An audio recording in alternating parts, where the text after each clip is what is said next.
సర్వాధికారి సర్వసృష్టికర్త జరక్షకుడా నీ ఘనమైన నామం కొరకే నిన్ను ఘనపరుస్తూ కొనియాడుతూ దేవాని పాదలకు వస్తున్నాను. ఎబ్రోను సహవాసములు ఉన్న దేవుని సేవకులకు, పరిశుద్ధులకు, ఎబ్రోను సంఘములకు ప్రత్యేకంగా నీ దాసుడు భక్ష్యం గారు విడిచిన పరిచర్యను దేవా అపోస్తులకు ఆకే తాము అపోస్తులమని చెప్పుకున్న వారు ఆయా యొక్క ప్రపంచమంతట్లో ఎక్కడెక్కడ పాడు చేస్తున్నారో, సంఘాల ముక్కలు చేస్తున్నారో, సంఘంలో కలహాలు పెడుతున్నారు, సంఘాలు నాయనా నాయన నీ నామానికి నాయన దాసుడు మహిమకరంగా చేసిన పరిచర్యను అవమానకరంగా చేస్తున్నారు. అట్టి వారిని క్షమించి అట్టి వారిలోని ఏర్పాట్లు ఉన్న వారిని నిన్ను మహింపరిచేవారుగా వారిని సిద్ధపరచమని యెహోవా ఈరే అనే ఈ యొక్క లైవ్ యూట్యూబ్ పరిచర్యలో నీ సహాయం మాకు అనుగ్రహిస్తున్న నీ ప్రేమ కొరకే నిన్ను కొనియాడుతూ యేసు నామంలో వేడుకుంటున్నాం తండ్రి, ఆమేన్. ఎల్లవేళలందు కష్టకాలమందు వల్లబోండ యేసున్ స్తుతింతున్, ఎల్లను నీవే నాకెల్లడెల్ల వల్ల పడదేవి వారింపా, ఎల్లను నీవే నాకెల్లడెల్ల వల్ల పడదేవి వారింపా. విమోచకుడా విమోచనమివే, రక్షకుడావు నా రక్షణ నీవే. విమోచకుడా విమోచనమివే, రక్షకుడావు నా రక్షణ నీవే. ఎల్లవేళలందు కష్టకాలమందు వల్లబోండ యేసున్ స్తుతింతున్, ఎల్లను నీవే నాకెల్లడెల్ల వల్ల పడదేవి వారింపా, ఎల్లను నీవే నాకెల్లడెల్ల వల్ల పడదేవి వారింపా. సృష్టికర్తవు సహాయము నీవే, ఇష్టుడా నీవు తిత్వము నీవే. సృష్టికర్తవు సహాయము నీవే, ఇష్టుడా నీవు తిత్వము నీవే. ఎల్లవేళలందు కష్టకాలమందు వల్లబోండ యేసున్ స్తుతింతున్, ఎల్లను నీవే నాకెల్లడెల్ల వల్ల పడదేవి వారింపా. నిత్యుండా నీవే నా సత్యుండా నీవే, స్తోత్రము నీవే నా నేత్రం నీవే. నిత్యుండా నీవే నా సత్యుండా నీవే, స్తోత్రము నీవే నా నేత్రం నీవే. ఎల్లవేళలందు కష్టకాలమందు వల్లబోండ యేసున్ స్తుతింతున్, ఎల్లను నీవే నాకెల్లడెల్ల వల్ల పడదేవి వారింపా. దేవుని వాక్యాన్ని చదువుకుందాం. గలతీ పత్రిక కొన్ని మాటలు చదువుకొని ప్రార్థన చేసుకుందాం. 10వ వచనం. ఇప్పుడు నేను మనుషుల దయ సంపాదించుకొని చూచున్నానా, దేవుని దయను సంపాదించుకొని చూచున్నానా? నేను మనుషులను సంతోషపెట్టి కోరుచున్నానా? నేను ఎప్పటికీ మనుషులను సంతోషపెట్టి వాడినైతే క్రీస్తు దాసుడును కాకపోదును. సహోదరులారా, నేను ప్రకటించిన సువార్త మనుషుని యోచన ప్రకారమైనది కాదని మీకు తెలియజెప్పుచున్నాను. మనుషుల వలన దాన్ని నేను పొందలేదు, నాకెవడును దాన్ని బోధింపను లేదు, కానీ యేసుక్రీస్తు బయలుపరచబట్టు వలనే అది నాకు లభించినది. పఠింప శ్రేష్ఠ గ్రంథము బైబిల్, పఠింప శ్రేష్ఠ గ్రంథం బైబిల్.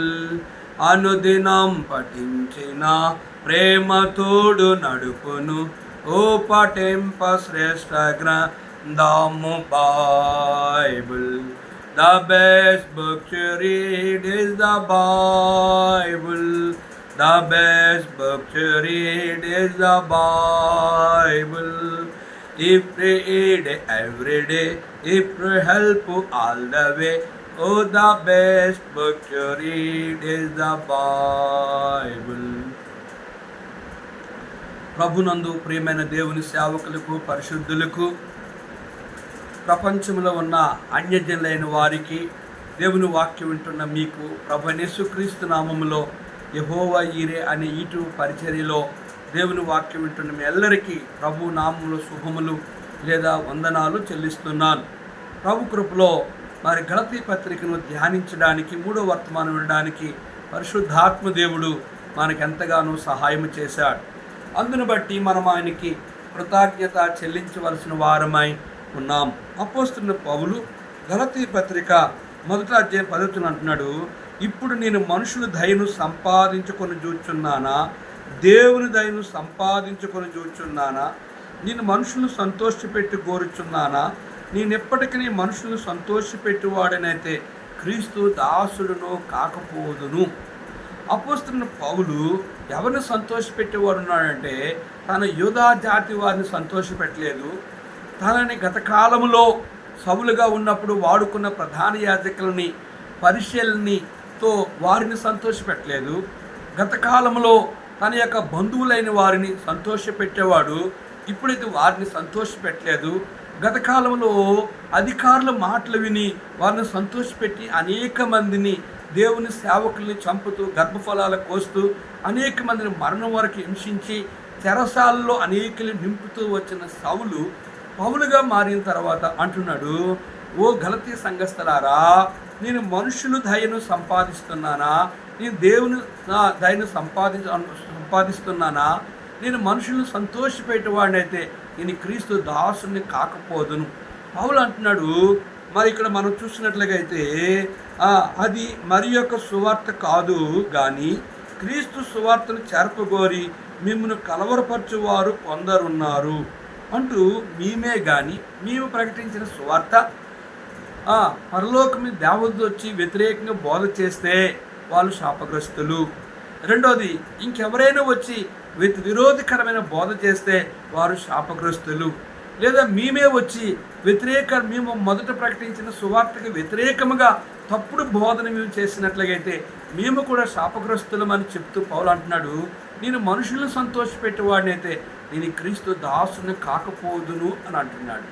నేటి దినాన్ని సేవకులుగా, విశ్వాసులుగా ఎవరిని సంతోషపెట్టేవారు ఉన్నామంటే మన తోటి సేవకులని, మన బంధువులని, మన సంఘస్థులని, మన విశ్వాసులని, లేదా మన యొక్క పరిచయస్తుని, మన స్నేహితులని మనం అధికముగా ఎవరిని సంతోషపెడతామో వారు చెప్పినట్లుగా విని వారిని సంతోషపెట్టే వారంగా మనం ఉన్నాం. కనుక దేవుని యొక్క సేవలో ప్రభువు మనం గమనించినట్లయితే యేసు ప్రభువారు కూడా ఈ భూమి మీద ఉన్నప్పుడు ఆయన ఎవరిని సంతోషపెట్టి సేవ చేశాడనేది మొదట మనం చూద్దాం. చూడండి, లోకాసువార్త 19వ అధ్యాయంలో 41వ వచనం, ఆయన ఆ పట్టణంను సమీపించినప్పుడు దాన్ని చూచి దాని విషయమై ఏడ్చి, నీవును ఈ నీ దినమందైనను సమాధాన సంబంధమైన సంగతులను తెలుసుకుని ఎడల నీకెంతో మేలు, కానీ ఇప్పుడవి నీ కన్నులకు మరుగు చేయబడి ఉన్నవి. ప్రభువు నిన్ను దర్శించిన కాలము నువ్వు ఎరగకుంటేవి గనుక నీ శత్రువులు నీ చుట్టూ గట్టు కట్టి ముట్టడి వేసి అన్ని ప్రక్కలను నిన్ను అరికట్టి నీలోనున్న నీ పిల్లలతో కూడా నిన్ను నేల కలిపి నీలో రాతి మీద రాయి నిలిచి ఉండని దినములు వచ్చినని చెప్పాను. గమనించారా? ప్రభువైన యేసుక్రీస్తు వారు యెరూషలేమును చూసి ఏడ్చాడు. యెరూషలేముకు సంభవింపబోయే దానిని యెరూషలేములో ఉన్న ప్రజలకు స్పష్టంగా తెలియజేస్తూ యెరూషలేమును గురించి ఏడ్చేవాడుగా ఉన్నాడు. కారణం ఏంటంటే జరగబోయే దాని గురించి ఆయన దైవత్వం కలిగిన దేవుని కుమారుడు కనుక యెరూషలేముకి భవిష్యత్తులో జరగబో దాని గురించి ఏడ్చినట్లుగా మనం గమనిస్తున్నాం. కనుక ఇంకా మనం గమనించినట్లుగా యోహాను సువార్త 11వ అధ్యాయంలో యేసు ప్రభువారు ఇంకొక పర్యాయము ఏడ్చినట్లుగా మనం చూస్తున్నాం. సృష్టికర్తన దేవుడే యెరూషలేమును చూసి అక్కడ ఏడ్చాడు. చూడండి, ఇక్కడ 30వ వచనంలో యేసు కన్నీళ్ళు విడిచెను కాబట్టి యూదులు అతన్ని ఎలాగో ప్రేమించునో చూడుడని చెప్పుకొనిరి. వారిలో కొందరు ఆ గుడ్డివాని కన్నులు తెరిచిన ఈయన ఇతని చావకుండా చేయలేడని చెప్పిరి. యేసు మరలా తనలో మూలుగుచ్చు సమాధి ఎద్దుకు వచ్చును. అది ఒక గృహ, దాని మీద ఒక రాయి పెట్టి ఉండును. యేసు రాయి తీసివేయడని చెప్పగా చనిపోయిన వాని సహోదరైన మార్త, ప్రభువా, అతడు చనిపోయి 4 దినములని చెప్పిన కనుక ఇప్పటికి వాసన కొట్టినని ఆయనతో చెప్పాను. గమనించారా? కనుక ప్రభువైన యేసుక్రీస్తు వారు లాజరు చనిపోవడం చూసి లాజరు గురించి యేసు ప్రభువారికి నువ్వు ప్రేమించువాడు రోగై ఉన్నాడని రమ్మని ఆహ్వానిస్తే 4 దినాలు రాలేదు. ఆయన చనిపోయిన తర్వాత వచ్చి ఆయన విషయంలో కన్నీరు కార్చాడు. కనుక లాజరు విషయంలో ఆయన కన్నీరు కార్చాడు. ఈ దినములో కనుక మన యొక్క జీవితంలో ఎవరి విషయంలో మనము కన్నీరు కార్చాలి అనేది మనం గమనించినట్లయితే నశించిపోతున్న వారి విషయంలో, విశ్వాసుల విషయంలో, ఆయనకి విరోధముగా జీవించిన విశ్వాసులు, ఆయనకి విరోధంగా జీవించిన సేవకుల విషయంలో, ఆయనకి విరోధంగా జీవించిన క్రైస్తవుల విషయంలో యేసు ప్రభువారిని ఎరుగక నశించిపోయి నరకానికి వెళుతున్న వారు పాపములో, త్రాగుడులో, వ్యభిచారములో, జూదములో, మోసములో, అన్యాయములో, చెడుతనములో, లోకభోగములైన ధనధాన్యాలు నాశించి లోకముతో పాపముతో మునిగిపోయిన వారు రక్షించబడాలని, నరకం నుంచి విడుదల కావాలని, వారు నిత్యరాజ్యమైన పరలోకములో ప్రవేశించాలని వారి విషయమై నా జీవితంలో మనము కన్నీరు విడచాలి. చూడండి, మొదటి సమూయేలు గ్రంథం 16వ అధ్యాయంలో 1వ వచనం. అంతటా యెహోవా సమూయేలుతో ఇలాగ సెలవిచ్చును, ఇశ్రాయేలు మీద రాజుగా ఉండకుండా నేను విసర్జించిన సౌలుని గూర్చి నీవు ఎంతకాలము దుఃఖింతువు. నీ కొమ్మును తైలముతో నింపుము. బెత్లెహేమీయుడైన యెషయా యొద్దకు నేను పంపుచున్నాను. అతని కుమారుల్లో ఒకరిని నేను రాజుగా నియమించెదను. గమనించండి, దేవుడు సౌలుతో మాట్లాడుతున్నాడు, సమూయేలుతో మాట్లాడుతున్నాడు. నేను విసర్జించిన మనుషుని కొరకు నీవెంతకాలం సమూయేలు ఏడుస్తావు? నువ్వు లే, నీ కొమ్ము తైలముతో నింపుకో. నేను యెషయా కుమారులో ఒకరిని రాజుగా నియమించబోతున్నాను. నువ్వు వెళ్ళు, అతన్ని రాజుగా అభిషేకం చేయంటే సౌలు అంటున్నాడు. చూడండి, సమూయేలు అంటున్నాడు, సమూయేలు నీ ఇట్లు వెళ్ళేదను, నేను వెళ్ళిన సంగతి సౌలుని విని ఎడల అతను నన్ను చంపునని యెహోవా చంపుననగా, యెహోవా నీవు ఒక పెయ్యిని తీసుకొని పోయి యెహోవాకు బలి పశువును వధించడానికే వచ్చితనని చెప్పు. దేవుడు ఇచ్చిన సలహా ఏంటంటే సౌలు నన్ను చంపుతాడు ఈ సంగతి వింటే యెషయా ఇంటికి బలి అర్పించడానికి వెళ్తున్నట్టుగా బెత్లెహేముకి వెళ్ళు. యెషయా కుమారులో నేను చెప్పిన ఒకరిని మాత్రమే నువ్వు అభిషేకించాలని చెప్పి దేవుడు స్పష్టంగా 3వ వచనంలో చెప్పాడు. యెషయాని బలి అర్పణకు పిలిపింపుము. అప్పుడు నీవు చేయవలసిన దాన్ని నీకు తెలియజేతును. ఎవని పేరు నేను నీకు చెప్పుదునో అతన్ని నీవు అభిషేకింపవలని సెలవీయగా. ఒకటి, సౌలు చేతి నుంచి విడిపించబడ్డానికి దేవుడు సలహా ఇచ్చాడు సమూయేలు ప్రవక్తకి. ఒక బలి పశువుని తీసుకొని బలికి వెళ్ళినట్టుగా వెళ్ళు.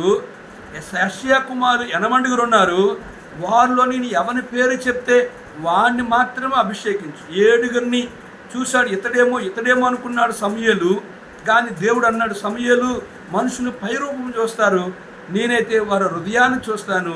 కనుక నేను వీళ్ళు ఎవరిని ఎన్నుకోవట్లేదంటే ఇంకెవరు ప్రభు అంటే గొర్రెలు కాసుకు ఇంకెవరైనా ఉన్నారంటే 7 ఇందువాడైనా దావీదు వచ్చినప్పుడు నేను కోరుకున్నవాడు ఇతడే. నువ్వు లేచి ఇతని కొరకు నువ్వు తైలము తన తల మీద పోసి తనని అభిషేకం చేసి తన రాజుగా సిద్ధపరచంటే ఆ రీతిగా చేసి వెళ్ళాడు. కనుక సమూయేలు ముందుగా యేసు ప్రభువారు ఎవరిని చూసి ఏడ్చాడు అంటే యెరూషలేమును చూసి ఏడుస్తూ వచ్చాడు. యేసు ప్రభువారు యెరూషలేముకు సంభవింపబోయేదాన్ని తెలియజేస్తూ వచ్చాడు.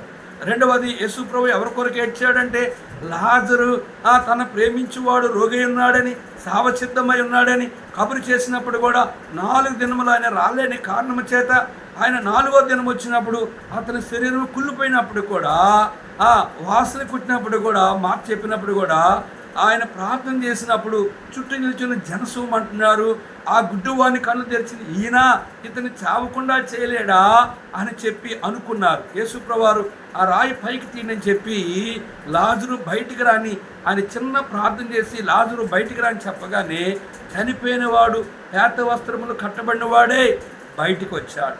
కనుక చనిపోయిన వారిని తిరిగి బ్రతికించేవాడు ఎవరంటే ప్రాణం పోసిన వాడే ప్రాణం తీయగలడు, ప్రాణం తీయగలిగిన వాడే ప్రాణాన్ని పోయగలడు. ఆ దేవుడే సృష్టికర్తన దేవుడు యేసు ప్రభువారు. ఆ దేవుడే సమూయేలుతో చెప్తున్నాడు, కనుక నువ్వెంతకాలము నేను విసర్జించిన సౌలు కొరకు నువ్వెంతకాలం ఏడుస్తావు, లేచి నువ్వు వెళ్ళి నేను చూపించబోయే వ్యక్తికి నువ్వు అభిషేకించాయంటే దేవుడిచ్చిన సలహా ఒక పెయ్యిని తీసుకొని బలికి వెళ్ళినట్టుగా వెళ్ళు. యెషయా కుమారులో నేను ఎవరి పేరు చెప్తే వారిని అభిషేకించాయంటే సమూయేలు దేవుని మాట వింటూ వచ్చాడు. ప్రియ దేవుని సేవకులారా, ప్రియ విశ్వాసులారా, భార్యను సంతోషపెడుతున్నారా? తోటి సేవకులను సంతోషపెడుతున్నారా? నీ కుమారుని సంతోషపెడుతున్నావా? లేదా నీ బంధువులను సంతోషపెడుతున్నావా సేవలో? లేదా నీ యొక్క సంఘములో ఉన్న పరిచారకులని, ఏదో ధన సహాయం చేసిన వారిని, దశంభాగం ఇచ్చిన వారిని, ఎవరో నేను ప్రేమించి ఆతిథ్యం చేసేవారిని, ఏదో నీ గిఫ్ట్ ఇచ్చిన వారిని నువ్వు వారి మాట విని వారిని సంతోషపెట్టేవాడు అయితే పౌలు అంటున్నాడు, నేను మనుషులను సంతోషపెట్టేవాడిని అయితే నేను క్రీస్తు దాసుడును కాకపోదును అంటున్నాడు. 11వ వచనంలో, సహోదరులారా, నేను ప్రకటించిన సువార్త మరి యొక్క సువార్త మనుషుని యోచన ప్రకారం అని కాదని మీకు తెలియజెప్పుచున్నాను. మనుషుని వలన దాన్ని నేను పొందలేదు, నాకెవడను దాన్ని బోధింపలేదు, కానీ యేసుక్రీస్తు బయలుపరచబడుట వలనే అది నాకు లభించినది. సహోదరులారా, అపోస్తులారా, తోటి సేవకులారా, సంఘమా, పరిశుద్ధులారా అంటున్నట్లుగా పౌలు నేను ప్రకటించిన సువార్త మనుషుని ఆలోచన ప్రకారముగా అది నాకు అప్పగించబడలేదు, కానీ ఏ మనుషుని వలన నేను దాన్ని పొందలేదు, కానీ నాకెవడను దాన్ని బోధింపలేదు, కానీ యేసుక్రీస్తు వారు నాకు బయలుపరచడం వలన, యేసుక్రీస్తు వారు నాకు ప్రత్యక్షంగా అగపడ్డ ద్వారా, యేసుక్రీస్తు వారు నాతో స్పష్టంగా మాట్లాడు ద్వారా నేను ఆయన్ని చూడగలిగాను. నేను ఆయన దగ్గరే నా అనుమానాలన్నీ ప్రశ్నలు వేసినప్పుడు ప్రతి ప్రశ్నకు ఆయన జవాబిచ్చాడు. ఆయన నన్ను విడిచి వెళ్ళిపోయాడు. నేను 3 దినాలు గుడ్డివాడిని అయిపోయాను, అన్నపానము లేనివాడు ఉన్నాను, 3 దినాలు ప్రార్థించేవాడుగా ఉన్నాను. నా పాపముల విషయంలో నేను పశ్చాత్తాపడి కన్నీరు కార్చాను. ఒక దర్శనం పొందాను. అననీయ వచ్చి నా తల మీద చేతుల నుంచి ప్రార్థించినట్లుగా, నేను లేచి సువార్త ప్రకటించినట్లుగా ఒక దర్శనం పొందాను. అదే జరిగింది. ఆ రీతిగా అననీయ నా దగ్గరికి దేవుని చేత ప్రభు అయిన యేసుక్రీస్తు వారు అననీయని నా దగ్గరికి పంపించాడు. అతడు నా దగ్గర రావడానికి భయపడుతున్నప్పుడు దేవుడు అననీయతో చెప్పిన మాట ఏమిటంటే 15వ వచనం, అపోస్తుల 9:15, అందుకు ప్రభువు నీవు వెళ్ళుము, అన్యజనుల ఎదుటను రాజుల ఎదుటను ఇశ్రాయేలు ఎదుటను నా నామము భరించుటకు ఇతడు నేను ఏర్పరచుకున్న సాధనమై ఉన్నాడు. ఇతడు నా నామము కొరకు ఎన్ని శ్రమలు అనుభవింపవలనో నేను ఇతనికి చూపుదనని అతనితో చెప్పాను. అననీయ వెళ్ళి ఆ ఇంట ప్రవేశించి అతని మీద చేతులుంచి, సౌలా, సహోదరుడా, నువ్వు వచ్చిన మార్గములో నీ కనబడిన ప్రభు అయిన యేసు నీవు దృష్టి పొంది పరిశుద్ధాత్మతో నింబడినట్లు నన్ను పంపి ఉన్నాడని చెప్పాను. అప్పుడే అతని కన్ను నుండి పొరల వంటి ఉరాలుగా లేచి దృష్టి కలిగి బాప్తిస్మం పొంది తరువాత ఆహారం పుచ్చుకొని యేసే క్రీస్తుని ప్రకటించినప్పుడు వినిన వారు ఆశ్చర్యపోతూ వచ్చారు. కారణం ఏంటి అంటే 3 దినాలు గుడ్డివాడుగా ఉండి కన్నీరు విడిచినట్లుగా మనం చూస్తున్నాం.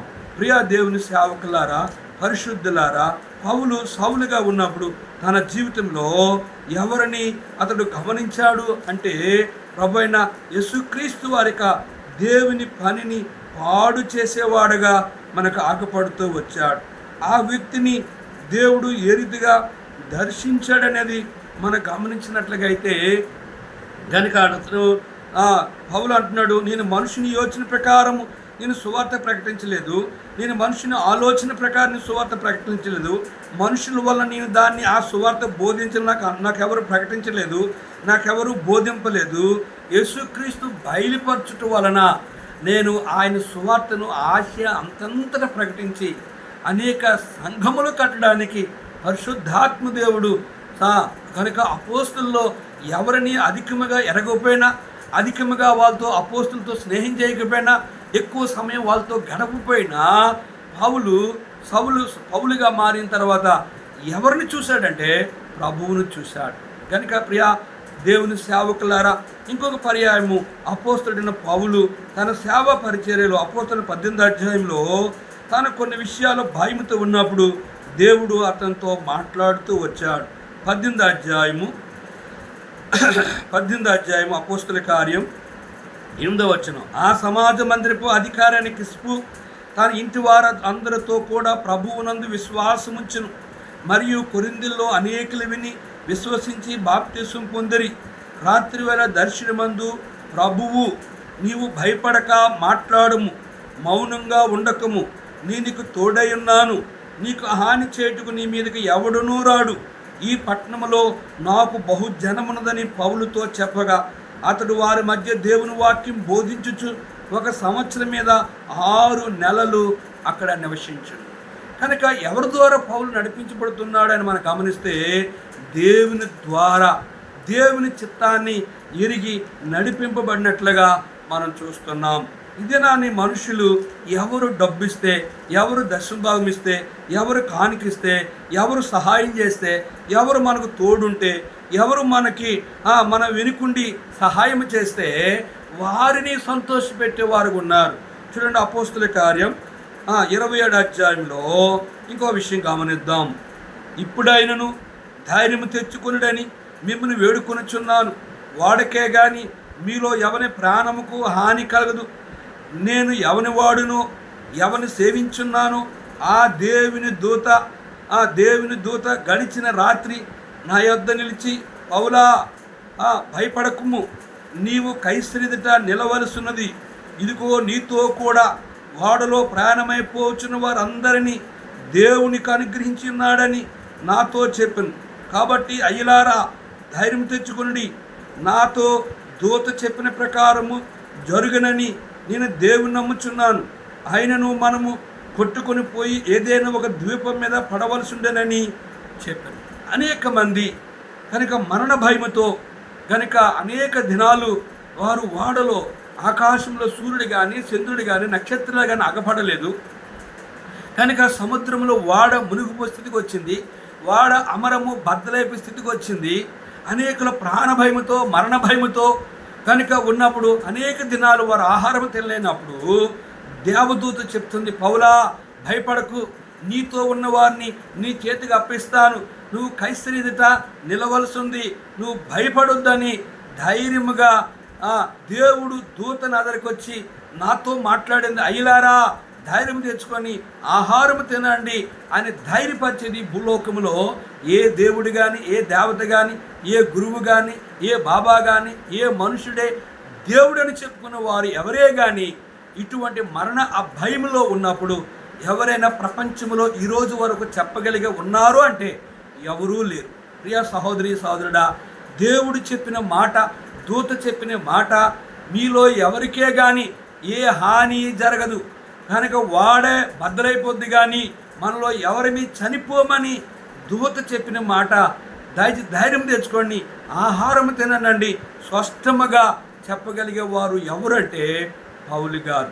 కారణం ఏంటి అంటే ఏ దేవుడైతే ఈ ఆకాశాన్ని, భూమిని, సూర్య, చంద్ర, నక్షత్రములను, ఈ మా ప్రపంచంలో ఉన్న సర్వ మానవాళిని, పర్వతమును, లోయలను, సముద్రాన్ని, కొండలని, మంచుని, ప్రపంచంలో ఉన్న భూమి కిందన నీరుని, ఆయిల్ని, భూమి కింద ఉన్న బంగారం, వెండి, ఈ భూమి క్రింద ఉన్నవన్నీ, భూమికి ఆకాశ మధ్య ఉన్న గాలి, ఆకాశ మండలంలో ఉన్నవి సమస్తము కూడా సృష్టికర్తైన దేవుడు ఎంత ప్రేమ గలవాడు, ఎంత జాలి గలవాడు, ఆయన ఎంత గొప్ప దేవుడని మనం గమనించినట్లయితే చూడండి, దేవుని వాక్యము ఎంత స్పష్టంగా తెలియచేస్తుందో మనం గమనిద్దాం.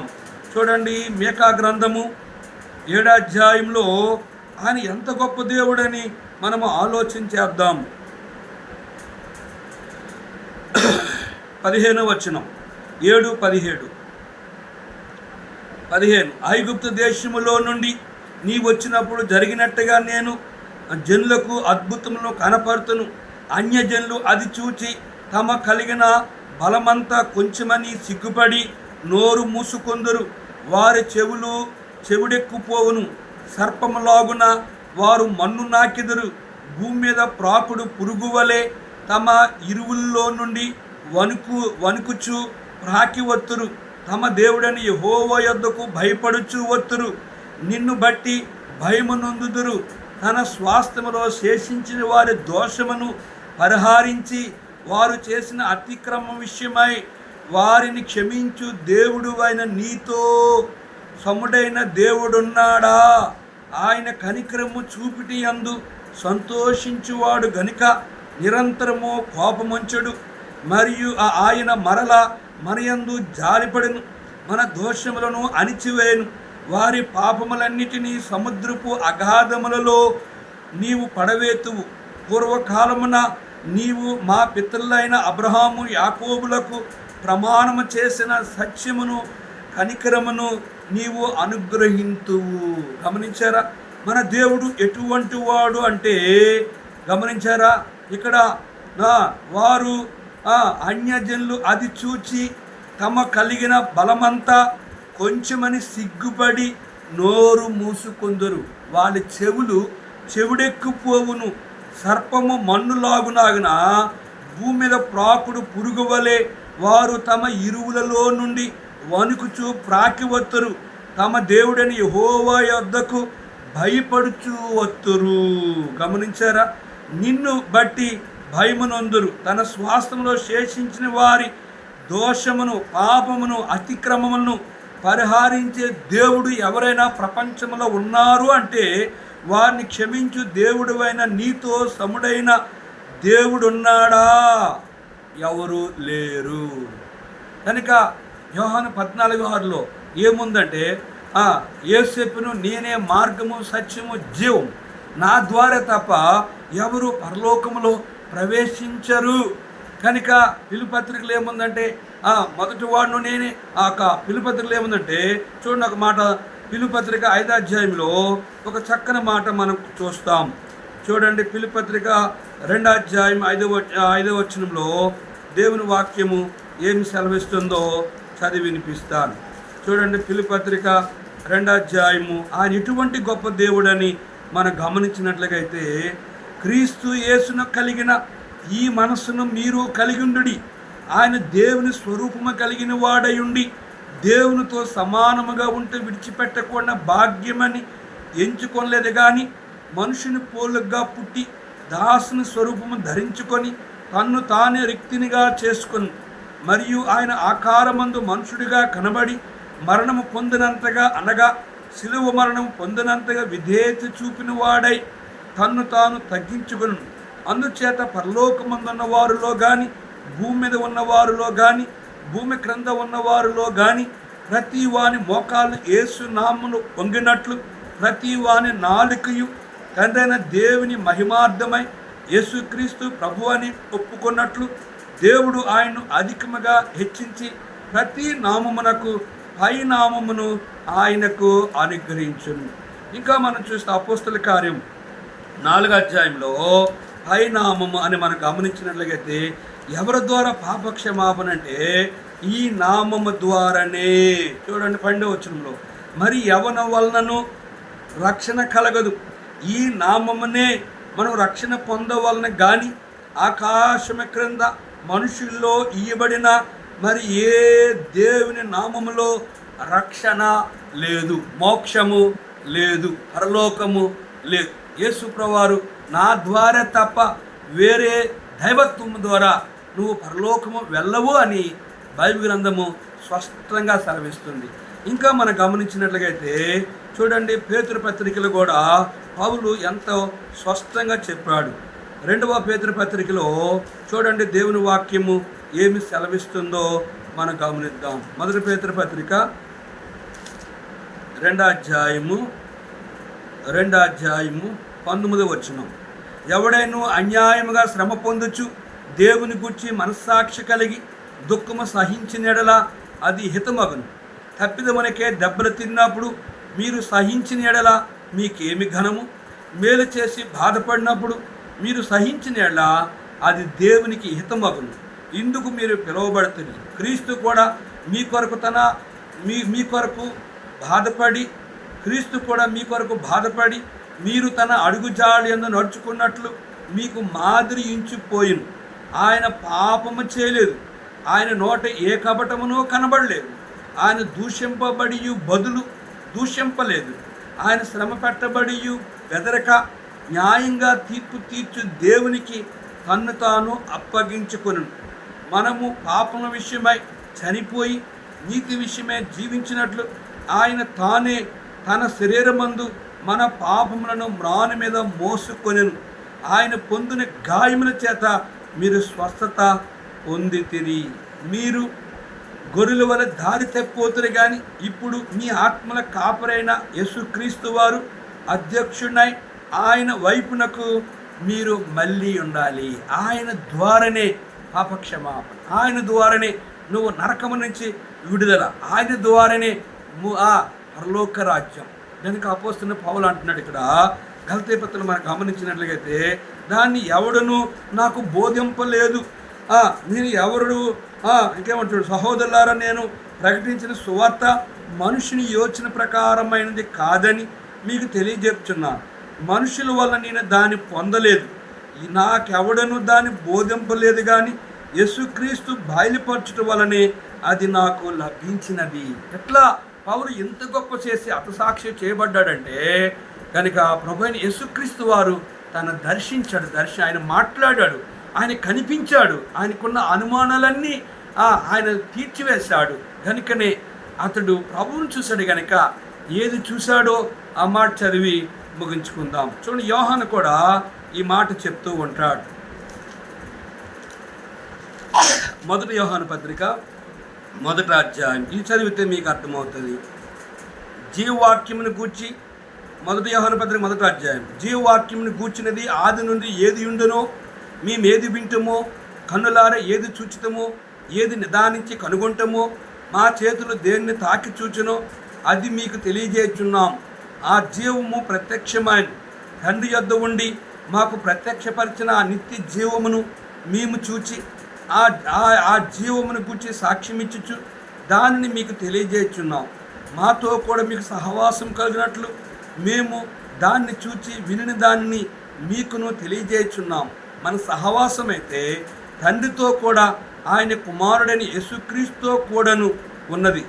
మన సంతోషము పరిపూర్ణమగుటకై మేము ఈ సంగతులు వ్రాయిచున్నాం. ఏది చూచామో, ఏది తాకామో, ఏది అనుభవించామో అదే నేను మీకు తెలియజేయుచున్నాను అంటున్నాడు యోహాను.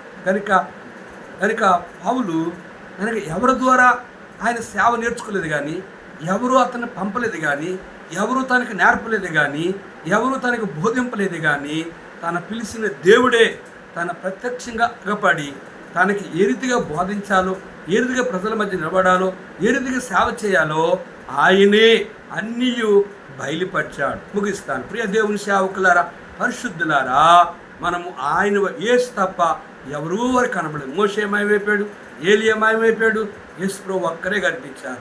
ప్రభువుని మనం సంతోషపెట్టి సేవ చేసినప్పుడు ప్రభువు మనతో ఉంటాడు. ప్రార్థన చేసుకుందాం. జిమ్గల తండ్రి, కొన్ని మాటలు మా ప్రియులు అన్నారు. నీ ఏర్పాట్లు ఉన్న వారు నరకం విడిపించి నిన్ను సంతోషపెట్టే సేవకులుగా, నిన్ను సంతోషపెట్టే విశ్వాసులుగా సిద్ధపరచమని యేసు నామములో వేడుకుంటున్నాం తండ్రి. ఆమేన్. తండ్రి యొక్క దేవుని ప్రేమయు, కుమారుడు యేసుక్రీస్తు వారి కృపయు, పరిశుద్ధాత్మ యొక్క అన్య సహవాసము తను ప్రేమించే వారికి కూడిన మనకు తోడుండి ఆశీర్వదించునుగాక. ఆమేన్. ఎల్ల వేళలందు కష్టకాలమందు వల్ల బోండా యేసును స్తుతింతున్. ఎల్లను నీవే నాకెల్లడెల్ల వల్ల పడదే వివరింప. జ్ఞానము నీవే నా పానము నీవే, దానము నీవే నా గానం నీవే. జ్ఞానము నీవే నా పావన నీవే, దానము నీవే నా గానం నీవే. అందరికీ ప్రయత్నం.